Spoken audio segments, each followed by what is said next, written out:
this is the Atlantic City and Shore Railroad Swing Bridge, and it was built in 1907, and it crosses the Ship Canal, and it's located in Summers Point, New Jersey. And see, this bridge is gone. It's no longer there. See, this is Girder Swing, right? Girder Swing Bridge, right? See, look at this, and it's like that's a Centenarian type swing bridge right there as well.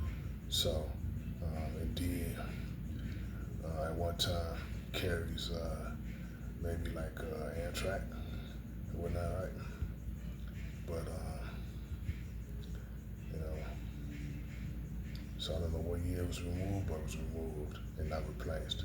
So, yeah, so it crosses